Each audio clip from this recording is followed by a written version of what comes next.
I am the ghost who paid 47,000 American dollars a year to live with rats who wore tiny varsity jackets and ate better than I did.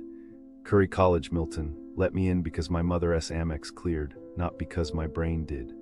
That is the first crime. When a school says yes to a credit card instead of a mind, it is telling every child your thoughts are worthless, only your wallet matters.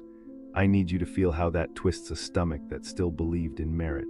Imagine the word congratulations arriving in a cream envelope that smells like department store perfume, and inside is nothing but a mirror that shows your own naivete smiling back.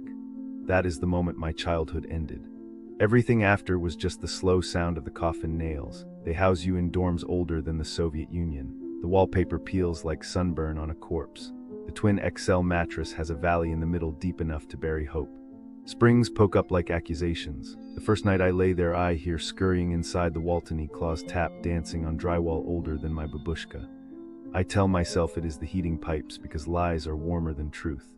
At 3:12 a.m., a rat the size of a croissant squeezes through a hole the size of a kopeck, sits on my desk, and eats the corner of my tuition receipt while staring me dead in the eye. I am not brave enough to shoo him. He has more ownership papers than I do. This is when I learn that fear has a taste. It is the metallic tang of another mammal's breath in your bedroom. I email housing. They reply after 41 hours with a single sentence. Please do not leave food out. I had no food. The cafeteria had already poisoned my appetite. Let me describe that cafeteria because cruelty deserves documentation.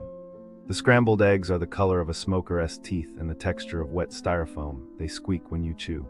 The bacon is so thin you could read the Lord's Prayer through Edie Tried. The words looked ashamed.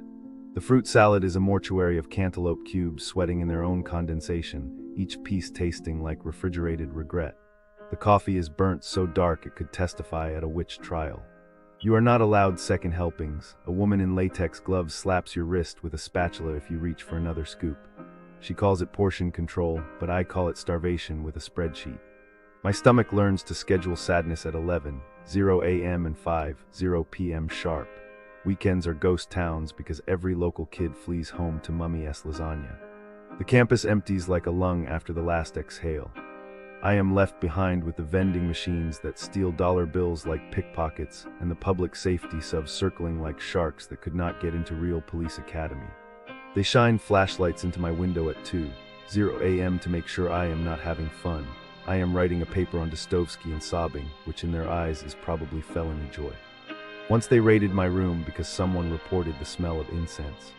They found lavender incense from a church I visited the Sunday I missed my grandmother's funeral because Curry does not excuse absences for deaths overseas. They confiscated it as contraband. I asked if Jesus counted as contraband too. They wrote me up for verbal aggression. That is when I understood safety is a word they use to mean control, and control is always a boot, even when it is wearing a tiny campus security badge. The hot water disappears for 3 days every month like a menstrual cycle of despair. The first time it happens I am covered in peppermint soap when the stream turns polar. I stand there shivering, suds freezing on my collarbones, thinking this is what betrayal feels like, cold, sticky, and entirely preventable. Maintenance leaves a sign, sorry for the inconvenience. Sorry is a word that tastes like chalk and changes nothing. I learned to schedule showers the way soldiers schedule ceasefires, tentatively and always disappointed. My advisor has the attention. Span of a goldfish. So like I've been digging around the spot near Curry College, Milton, yeah. The same place everyone posts those sunny campus pics, and what I found is basically sad emoji in real life. Stores here. They feel safe, bright aisles, have a nice day stickers on the doors, but they still get rinsed by random people who just walk out like the cashier is invisible. First seen real Canadian superstore. Literally 5 minutes up the road, everybody drives to grab snacks before they check in for a 2-week language camp or hockey clinic. Picture some guy, maybe 30-something, tall, rocking camo and a black cap. He piled $200 of stuff into a cart. I am guessing protein bars, phone chargers, the exact junk you tourists grab when you realize your adapter is the wrong shape. Then he ghosted, no sprint, no panic, just rolled past the sensors like they were greeting balloons. Staff probably shouted, "Sir." He probably pretended he forgot his wallet, kept walking, hopped into a buddy-s idling Civic, and that was it. Victim, honestly the store, but also every shopper behind him now paying a few cents more because shrinkage is baked into price tags. And him, I bet he bragged on some group chat, then tried the exact move at another plaza the following week until cameras clocked him and cops knocked. Karma but slow. Second scene, same store, different afternoon. Two people this time, maybe a couple, no descriptions released, just two suspects. They split up, one distracts the greeter with a map question, the other slides electronics, maybe a Nintendo case or those Canada Goose gloves tourists love, under a baby blanket in the trolley. They push through the exit, alarms blink, no one reacts fast enough. They probably Ubered back to an Airbnb near Curry College, packed the loot in suitcases, flew home, and listed half of it online before the plane landed. Police. Still scrolling footage, hoping somebody recognizes faces under those masks. Meantime, future visitors keep footing the bill because prices creep up to cover the holes. It is like a secret tourist tax nobody tells you about except now you know, right? So yeah, that is how shops close to Curry College, Milton roll. Bright lights, polite workers, same old soundtrack, but every month somebody treats the checkout like an optional suggestion. And the next tourist in line always pays literally. Makes you want to stay inside the dorm and order noodles forever, huh?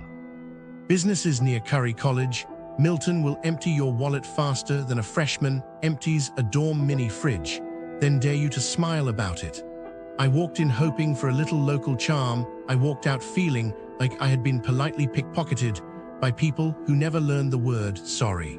Every counter, every menu, every patio chair seems wired to a silent cash register that rings the moment you breathe. If you are visiting, picture a sleepy suburb where the prices think they are downtown Boston and the manners think they are doing you a favor by showing up. Let me start with the grocery scene. The fruit center marketplace flashes shiny apples and artisanal cheese, but the sticker shock punches you in the throat. Shoppers swear the place charges museum admission just to enter the olive bar. One woman told me she felt profiled at checkout. Another said the staff laughed at her coupons like they were Monopoly money. A man in line behind me whispered that the checkout clerk sneered when he asked about EBT, and the woman ahead swore the manager's son stared holes through her for no crime darker than existing. Even the coffee cake, yes, cake, arrived raw in the middle, a soggy insult wrapped in gold foil. The store's motto might as well be pay triple, expect half. Restaurants are no kinder.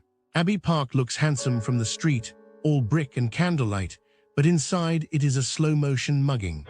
A nurse on break ordered a Greek salad with chicken, $35 for iceberg, 3 tomatoes, and a scrap of bird she measured at half a breast. A couple celebrated an anniversary with prime ribeye that arrived as 4 skimpy tips when the real steak finally showed. It steamed itself well done on the plate while the husband watched his wife eat alone. A gluten-free guest begged for care, then spent the night hugging the toilet while management ghosted her apology emails. Brunch. The waitress scolded a party of 4 for originally booking 5, as if the missing friend were a criminal. Each table seems to come with a side of scolding, and the menu should list attitude as an automatic gratuity. If you think casual bars will hide your wallet, try the Bowery Bar. The patio is charming until the mice clock in for their dinner shift. 10 tiny regulars sprinting across benches like they own the place. One diner's fish arrived only half-breaded, the other half-naked, and embarrassed the chicken sandwich hid a slice so thin it could hide under a coin. A woman bit into rancid coleslaw that smelled, her words, like someone wrung out a wet dog over cabbage. Management knows about the rodents, staff shrugged. We are working on it, but the mice keep working the floor. You will pay downtown prices for the privilege of sharing your fries with a mouse who never orders a drink. Nightlife? Say hello to Hecate, the speakeasy that treats customers like uninvited ghosts. You queue on a dark street, send your name into the void, then wait for a text that arrives after hope has died. A pair from England planned their hotel around this bar, only to be turned away at the Velvet Rope because a private party had annexed the entire joint. No notice online, no apology, just better luck across the ocean. Locals report waiting 3 hours for a 15-minute grace window. Miss it, and your table evaporates. Inside, the cocktails cost upward of $18, the music drowns every word, and the decor is plastic stucco, pretending to be 1920s glamour. The hostess once told a celebrity